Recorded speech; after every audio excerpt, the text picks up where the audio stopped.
Hi hello నమస్తే welcome to our channel. నేను మీసిరి. ఈరోజు మనం చెప్పుకోబోయే కథ లీలావతి పార్ట్ 31. ఇక కథలోకి వెళ్ళిపోదాం. అరే అవన్నీ తర్వాత, త్వరగా ఒక కిస్ ఇచ్చుకో అన్నాను తనని సోఫాలో వెనక్కి తోసి. హే ఏమైంది నీకు, ఏం చేస్తున్నావు అన్నాడు అయోమయంగా నా వైపు చూస్తూ. మ్యాన్ హ్యాండిలింగ్, సరి ఉమెన్ హ్యాండిలింగ్ ఇది అన్నాను తన మీదకి చేరిపోయి కన్నింగా నవ్వుతూ. లిల్లీ ప్లీజ్ నన్నేం చేయొద్దు అని భయపడుతున్నట్టు నటిస్తున్నాడు రౌద్ర. కుదరదు అని నవ్వాను పెద్దగా. తను నవ్వాపుకుంటున్నాడని అర్థమైంది. ప్లీజ్ లిల్లీ గారు నన్నేం చేయకండి అంటున్నాడు. కుదరదు అని చెప్పానా అన్నాను లేడీ విలన్లా. అలా కళ్ళు మూసి ముఖంలో ఓ ఎక్స్ప్రెషన్ ఇచ్చి చెప్తామనుకొని అలా కళ్ళు మూసుకున్నాను. కళ్ళు తెరిచి చూసేలోపు నేను సోఫాలో, రౌద్ర నా మీద ఉన్నాడు. ఏదో అంటున్నా, ఇప్పుడు చెప్పు అన్నాడు నా బుగ్గ మీద ముద్దిస్తూ. అది సరదాకి అన్నాను తన ముద్దుకి తడబడిపోయి. నేనైతే సీరియస్గానే తీసుకున్నాను అని నా చేతులు బంధించి మా ఇద్దరి పెదవులను జత చేశాడు రౌద్ర. నా చేతివేళ్ళు తన వేళ్ళకి బిగుసుకున్నాయి. ఆశ్చర్యంతో పెద్దవైన నా కళ్ళు అరమోడ్పులుగా మారి మెల్లిగా మూతలు పడ్డాయి. అంతటితో ఆగలేదు తన ముద్దుల ప్రవాహం. నా మెడ మీదుగా రాస్తూ వెళ్ళిపోతున్నాడు. తన పెదవులు, తన గరుకు మీసం గిలిగింతలు పెడుతుంటే ఈ లోకంలో లేనసలు. నా భుజం మీద డ్రెస్ లాగి చిన్నగా బైట్ చేశాడు. ఒక్కసారిగా శరీరం పులకరించింది. ఆ ప్లేస్లోనే చిన్నగా మరో ముద్దు పెట్టాడు. ఏమవుతుందో నాకే తెలియని స్థితిలో ఉన్నాను. వీక్ అయిపోయాను. తనకి బెండ్ అవ్వడం కన్ఫర్మ్ అని నాకు అర్థమైంది. మాటలు రావట్లేదు ఆ టైంలో. మెల్లిగా తను దూరం అవుతున్నట్టు తెలిసింది నాకు. నేను మాత్రం కళ్ళు మూసుకొని అలాగే ఉండిపోయాను. అప్పుడే తన ఫోన్ మోగింది. కళ్ళు తెరిచి చూశాను. కొంచెం దూరం వెళ్ళి ఫోన్ మాట్లాడాడు రౌద్ర. తను మాట్లాడుతూ ఉన్నంతసేపు తన ముఖం గంభీరంగానే ఉంది. ఏదో సీరియస్ మ్యాటర్ అని అర్థమైంది. కాల్ కట్ చేసి నా వైపు వచ్చాడు. ఏమైంది అని అడిగాను. ఏమీ లేదు అని నా పక్కన కూర్చున్నాడు రౌద్ర. నేను గమనించాను, నీ ఫేస్లో చాలా సీరియస్నెస్ కనిపిస్తోంది నాకు అన్నాను లేచి కూర్చుంటూ. ఆపవా నన్ను, లేకపోతే ఇవాళ హనీమూన్ ఇక్కడే అయిపోయేది అని అన్నాడు రౌద్ర టాపిక్ మారుస్తూ. నీ లిమిట్స్లో నువ్వు ఉంటావు, నాకు తెలుసు. తన వైపే చూస్తూ చెప్పాను ఆ విషయం. రోజుకి కంట్రోల్ మిస్ అయిపోతున్నాను. కాస్త దూరంగా ఉండాలి నువ్వు, లేకపోతే నీకే నష్టం. ఐబ్రో పైకెత్తి చెప్పాడు రౌద్ర. అవ్వు పర్లేదన్నాను. ఇప్పుడు ఇలాగే అంటారు మీరు, తర్వాత ఏడుస్తూ కూర్చుంటారు అన్నాడు తను. ఏడుస్తూ కూర్చుంటారు అంటున్నావు, నీకేమైనా ఎక్స్పీరియన్స్ ఉందా అని కళ్ళు ఎగరేశాను. ఏంటా మాటలు, కళ్ళు పోతాయి అని నా లెంపలు వేశాడు. నొప్పి అన్నాను. చెంపల మీద చేయి పెట్టుకున్నాను. నా చేతులు తీసి సున్నితంగా ముద్దు పెట్టుకున్నాడు. తన చేతులు తీసుకొని పెదవులకి ఆనించుకున్నాను నేను. రెచ్చగొట్టే పనులు చేయొద్దే అన్నాడు నా కళ్ళలోకి చూస్తూ రౌద్ర. నవ్వాను కళ్ళతోనే. నువ్వు మళ్ళీ వచ్చాక, నేను తననే సీరియస్గా చూశాక నేనే రప్పించానులే అని నవ్వాడు రౌద్ర. మరి అన్నాను. నువ్వు మళ్ళీ వచ్చాక చాలా మారిపోయాను హైనస్. ముఖ్యంగా నవ్వుతున్నాను. నాకే తెలియకుండా సీరియస్ అయిపోయాను. నువ్వు నీ అల్లరి పనులు నేను విసిగిస్తుంటే మనసులో తిట్టుకోవడం, నీ ఫేస్లో మారే ఎక్స్ప్రెషన్స్ భలే ఉండేవి. నీకే తెలియకుండా ఎన్నోసార్లు నవ్వుకునేవాణ్ణి, కావాలని మళ్ళీ విసిగించేవాణ్ణి. నువ్వేమీ చేయలేక తిట్టుకునేదానివి కదా. ఇంకా నీకు ఇష్టం లేకుండా ముద్దు పెట్టుకుంటాను. చాలా నచ్చుతాయి ఇవన్నీ. నాకెప్పుడో తెలుసు నేనంటే నీకు ఇష్టమని. అది ఒప్పుకోవడానికి నువ్వు సిద్ధంగా లేవు. ఈగో నీకు అని నవ్వాడు. తను అలా చెబుతుంటే తననే చూస్తుండిపోయాను నేను. ఓయ్ నా కళ్ళ ముందు తన చేతులు అడ్డు పెట్టాడు. తన చేతులు తీసి మరీ చూశాను తన వంక. అందంగా నవ్వాడు రౌద్ర. ఐ లవ్ యూ అన్నాను. నా చేతిని తీసుకుని మరోసారి ముద్దు పెట్టుకున్నాడు. నువ్వు ఇప్పటి వరకు నాకు ప్రపోజ్ చేయలేదు అన్నాను మూతి ముడుచుకొని. నా ప్రపోజల్ స్పెషల్ డే రోజు ఉంటుంది అని అన్నాడు రౌద్ర. స్పెషల్ డేనా? అదే ఎప్పుడు అడిగాను తెగ ఎగ్జైట్ అయిపోతూ నేను. నువ్వు పూర్తిగా నా దానివి అయ్యే క్షణం, పూర్తిగా అంటే మొత్తంగా అని నా కళ్ళలోకి చూస్తూ చెప్పాడు రౌద్ర. సిగ్గుతో నా రెప్పలు వాలిపోయాయి. నన్ను దగ్గరకు తీసుకుని హత్తుకున్నాడు. Thank you so much rowdy, నాకింత ప్రేమనిస్తున్నందుకు. నాకు లైఫ్ లాంగ్ కావాలిది. నువ్వు దూరం పెడితే మాత్రం నేను అస్సలు తట్టుకోలేను. అంతలా నిండిపోయావు నాలో. ఒకవేళ నీ కోపం తెప్పించాను అనుకో, వెంటనే కడిగేసేయి. ఇంకా కోపం తగ్గకపోతే లాగిపెట్టి ఒక్కటి కొట్టు. కొట్టమంటే గట్టిగా కొట్టొద్దు, చిన్నగా కొట్టు. అంతేగాని నన్ను మాత్రం దూరం పెట్టుకో.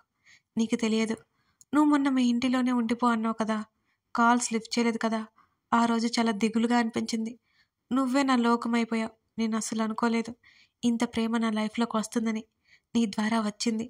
ఆ ప్రేమకు బానిసనైపోయాను నేను. నాలో అనువనువు నువ్వే ఉంటావు. కాదు కాదు ఉన్నావు. I love you so much. నేను చెప్పుకుపోతూనే ఉన్నాను. తన ఉద్వేగం తెలిసింది నాకు. తన చేతులు నన్ను గట్టిగా చుట్టుకున్నాయి. తన ఎదసవ్వడి వింటూ ఉండిపోయాను. చాలా ఫాస్ట్గా కొట్టుకుంటోంది తన గుండె. తల ఎత్తి తన పెదవుల మీద చిన్నగా ముద్దు పెట్టుకుని తన ఎద మీద వాలిపోయాను నేను. తన వార్మ్ హగ్లో ఉండిపోవడం నాకు చాలా ఇష్టం. ఇంకేం గుర్తుకు రాదు ఆ టైంలో. హైనస్ అన్నాడు కొంత సమయానికి. అన్నాను అలాగే ఉండిపోయి. పెళ్ళికి ముహూర్తం పెట్టించేయమంటావా అని అడిగాడు రౌద్ర. అదేంటి, ఆ సుమంత్ని ఫినిష్ చేయాలి, మళ్ళీ పంపేవాడిని జైలుకి అని అడిగాను నేను. వాడు అల్లాటప్ప అనుకున్నావా? బడాబాబు, ప్రజెంట్ బిజీ వాడు. ఎంత లేదనుకున్నా వాడు ఇండియా వచ్చేసరికి ఇంకా 2 నెలలు పట్టిద్ది అని తెలిసింది. అక్కడ ఫుల్గా ఎంజాయ్ చేస్తున్నాడు. చూద్దాం ఎన్ని రోజులో. అప్పటి వరకు పని ఏముంది, పెళ్లి చేసుకుని హనీమూన్ ట్రిప్ ప్లాన్ వేద్దాం అన్నాడు నవ్వుతూ. ఎంజాయ్ అంటే నీకు చెప్పకూడదు కానీ వాడు చేసే ఎంజాయ్మెంట్ వేరే. వాడి వీక్నెస్ అమ్మాయిలు అని అన్నాడు రౌద్ర. అమ్మో, నోటి మీద చేయి వేసుకున్నాను నేను. అవును అన్నాడు. నాకు అలాంటి వాళ్ళంటే అసహ్యం. ముఖం చిరాగ్గా పెట్టుకున్నాను.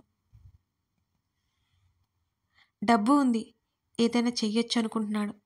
వాడికి అగైనెస్ట్గా ఒక్కరున్నా చాలు అన్నాడు సీరియస్గా ముఖం పెట్టి.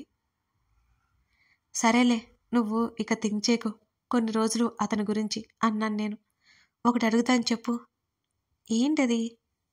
నేను ఎవరితోనైనా రిలేషన్షిప్లో ఉంటే నన్ను యాక్సెప్ట్ చేయగలవా అని అడిగాడు రౌద్ర. చంపేస్తా అన్నాను కోపంగా. చెయ్యవన్నమాట? ఖచ్చితంగా. ప్రేమ ఉంటే యాక్సెప్ట్ చేస్తారట అని అన్నాడు రౌద్ర. నువ్వు వేరే వాళ్ళని ముద్దు పెట్టుకున్నావంటే నా వల్ల కాలేదు. ఇక నీ బాడీ ఎవరో టచ్ చేశారని తెలిస్తే నా ప్రాణం అక్కడే పోతుంది అని చెప్పాను నేను సీరియస్గా. హైనస్ అన్నాడు కంగారుగా. నువ్వేమైనా అనుకో, నువ్వు నావాడివి అంతే. అప్పటికే నా కళ్ళలో నుంచి నీళ్లు వచ్చేసాయి. నేనేదో సరదాగా అడిగాను, నువ్వింత సీరియస్గా తీసుకుంటావని అనుకోలేదు నేను అని అన్నాడు రౌద్ర. నీ విషయంలో నేను ఇలాగే ఉంటాను అని చెప్పాను. సరే సరే, అలా ఉండకు. నేను ఊరికే అన్నాను. ఇంకెప్పుడు అలా మాట్లాడుకో అని చెప్పాను సీరియస్గా. సరే అన్నాడు రౌద్ర. రౌద్ర మాటలు విన్న తర్వాత మనసులా లేదు. ఏదో ఇన్సెక్యూర్ ఫీలింగ్ కలిగింది నాలో. నా రౌద్ర అటువంటి వాడు కాదు, ఎప్పటికీ కాడు. ఆ విషయం నాకు బాగా తెలుసు. ఆ తర్వాత నన్ను ఇంటికి తీసుకెళ్ళిపోయాడు. ఎలా ఉన్నావు లిల్లీ అని అడిగింది ఆంటీ. బాగున్నానంటీ, ఏదో మాట్లాడాలి అన్నారు, అప్పుడు మీరు సీరియస్గా ఉండిపోయారు అని అన్నాను నేను. ఓ అదా, నీకు రౌద్ర పెళ్లి గురించి మీ వాళ్ళతో మాట్లాడాలి. ఎప్పుడు రమ్మంటావు మీ ఇంటికి అని నవ్వింది ఆంటీ. రౌద్రని చూశాను, తను నవ్వాడు. మీ ఇష్టం ఆంటీ, మీరెప్పుడంటే అప్పుడు. ఇప్పుడు అప్ప కూడా బాగున్నారు అన్నాను నేను. రేపే వచ్చి మాట్లాడతాను, మీ అమ్మ నాన్నలతో చెప్పు అన్నారు ఆంటీ. ఆంటీని హత్తుకున్నాను. పెళ్ళి గురించి తలుచుకుంటేనే ఏదో తెలియని భావం చుట్టేస్తోంది నన్ను. అక్కడే లంచ్ చేశాం. ఇక మా ఇంటికి షిఫ్ట్ అవ్వచ్చు అని రౌద్ర చందుకి కాల్ చేశాడు. సాయంత్రం వరకు ఉండు, పర్లేదు, నేను చూసుకుంటాను అని చెప్పాడు చందు. ఆంటీతో కబుర్లు చెబుతూ ఉండిపోయాను నేను ఆ రోజు అక్కడే. వచ్చిన దగ్గర నుంచి స్పందన కనిపించలేదు. అదే విషయం అడిగాను ఆంటీని. స్పందన కౌటిల్య వచ్చి తీసుకెళ్లాడని, బయటికి వెళ్ళారని చెప్పింది ఆంటీ. రౌద్ర నా వైపు చూసి సైగ చేశాడు. ఏంటి అని కళ్ళతోనే అడిగాను. పైకి తన గదిలోకి రమ్మన్నట్టు సైగ చేశాడు. నో అన్నట్టు అడ్డంగా తల ఊపాను. మమ్మల్ని చూసి ముత్యం ముసిముసిగా నవ్వుకుంది. అమ్మా, మిమ్మల్ని తోటలో తిప్పుతాను రండి అని ఆంటీ చైర్ని గార్డెన్ వైపుకు తీసుకెళ్ళింది ముత్యం. తల కొట్టుకున్నాను నేను. వాళ్ళు ఏమనుకుంటారు? కోపంగా అడిగాను రౌద్రని. నా నడువు పట్టుకుని దగ్గరికి లాక్కొని ఏమీ అనుకోరు అన్నాను వెనక నుంచి నన్ను హత్తుకుంటూ. అరే, అల్లరి ఎక్కువైపోయింది నీకు అన్నాను తనని విడిపించుకుంటూ. తన వైపుకు తిప్పుకున్నాడు నన్ను. తనకు అతుక్కునేలా లాక్కున్నాడు. ఏంటి? తననే చూస్తూ అడిగాను. రేపు మమ్మీ వచ్చి మాట్లాడుతుందట లిల్లీ, నీకేం ప్రాబ్లం లేదుగా అడిగాడు తను. ఎప్పుడెప్పుడు నీతో తాళి కట్టించుకుందామా అని వెయిటింగ్ నేను. నీకేమైనా ప్రాబ్లమా అని కళ్ళు ఎగరేస్తూ అడిగాను. ఎప్పుడెప్పుడు నిన్ను అంటూ నా చెవిలో ఒక మాట చెప్పాడు. సిగ్గుతో ముడుచుకుపోయాను నేను. నువ్వు ఈ మధ్య రౌడీ వేషాలు వేస్తున్నావు బాగా. భయం లేకుండా పోతుంది నీకు. ఎవరైనా వింటే అని అడిగాను కోపంగా తనని చూస్తూ. ఏం పర్లేదు, ఇంకా త్వరగా పెళ్లి చేసేస్తారు అని అన్నాడు రౌద్ర. నిన్ను ఎవరైనా చూస్తే బెదిరిపోతారు బయట. ఇక మన ఆఫీస్లో అయితే చెప్పక్కర్లేదు. నా దగ్గర మాత్రం పూర్తిగా ఆపోజిట్గా ఉంటావు నువ్వు అన్నాను చిరుకోపంగా చూస్తూ. అందరిలాంటి దానివి కాదు కదా నువ్వు. నా దగ్గర నీ స్థానం వేరు అని చెప్పాడు నా కళ్ళల్లోకి చూస్తూ. నేను నవ్వాను. తర్వాత నన్ను ఇంటి దగ్గర డ్రాప్ చేశాడు. మా ఇంటి దగ్గర, ఇంతకుముందు మేము ఉన్న ఇంటి దగ్గర చాలా అంటే చాలా హ్యాపీగా అనిపించింది నాకు. ప్రశాంతంగా అనిపించింది కూడా. ఎవరికి ఏమీ కాకూడదని దేవుణ్ణి కోరుకున్నాను నేను. ఇక ఏ ప్రాబ్లం రాకూడదు. ఒకే ఒక్క పని మిగిలిపోయింది. అది రౌడీ చందు చూసుకుంటారని నాకు నమ్మకం. ఇక చందు భాను ప్రాబ్లం ఒక్కటే మిగిలిపోయింది. వాళ్ళిద్దరూ కలిసిపోతే ఏ దిగులు ఉండదు. వాళ్ళిద్దరికి పెళ్ళి అవ్వాలి అంటే వాళ్ళ పేరెంట్స్ ఒప్పుకోవాలి. నా ఆశలన్నీ మా రౌడీ మీదనే ఉన్నాయి. చూడాలి ఏం చేయబోతున్నాడో మరి. తర్వాత రోజు ఆంటీ మా ఇంటికి వచ్చి ఆ తతంగం అంతా అయిపోయాక భాను వాళ్ళ ఇంటికి వెళ్దామని చెప్పాడు నాకు. ఆ రోజు జరిగినవన్నీ మళ్ళీ తలుచుకుంటూ ప్రశాంతంగా పడుకున్నాను నేను. కథ కొనసాగుతోంది.